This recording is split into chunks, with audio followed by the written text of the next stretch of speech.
Hello and welcome to eLearn Markets.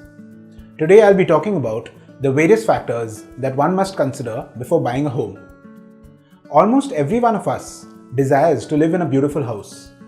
Those of us that already do should consider ourselves very privileged. But there are many who do not have this basic need well covered. Young adults, soon after they start earning, at some point of time, dream of owning a home. The first thing to keep in mind would be if you will stay in a particular place for a considerable time, or is there a high probability that you will move out.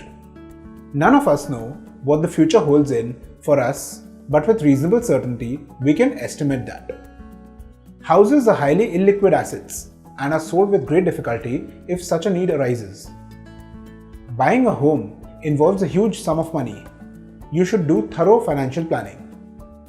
The EMI you will be paying, the down payment you need to make, etc. Is it the financially right time to buy? Whether you have sufficient savings or you're borrowing too much. Borrowing above your limits means financial distress in the future.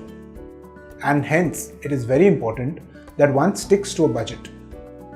It's not just about EMI or down payment, but owning a house involves a lot of other costs as well.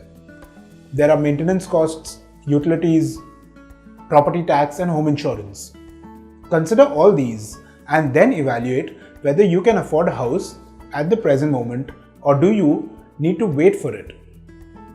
People often do this mistake of using whatever savings or investment they have into buying a house. Retirement, emergency or child's education funds are there to serve their specified purpose. Don't raid these funds to buy a house.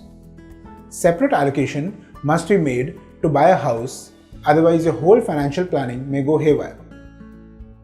Down payment should cover a significant portion of total cost of the house.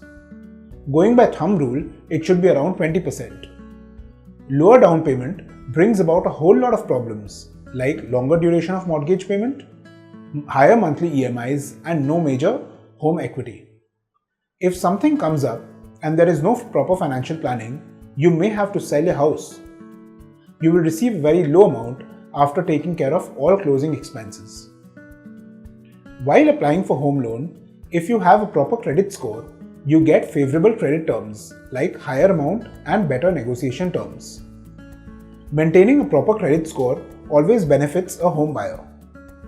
A higher credit score can be obtained by repaying loans in time, avoiding excessive use of credit, prepaying loans with surplus funds.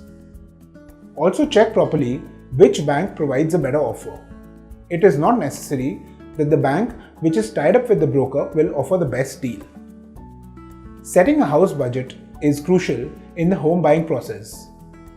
Most financial advisors say that people should not spend more than 36% of their gross income on total debt.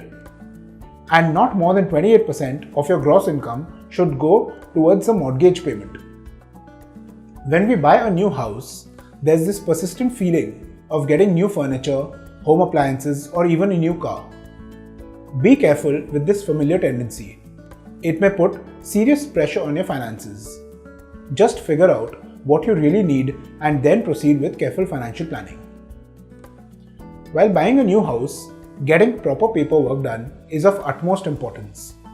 The broker or dealer may try to trick you into something that may cause you major agony in future. Look carefully at all aspects before making a final decision. If there is an offer of a 2 BHK at 40 lakhs, while normal market average is around 50 lakh, it is not necessarily the cheapest deal. It could be that the size of the flat is much smaller. Other aspects such as location of the house, its distance from the workplace, supermarket, hospital, school, park and other amenities should also be considered. Essential amenities like electricity and water supply should be thoroughly checked before selecting the project. With this, I come to the end of this video. Until then, goodbye.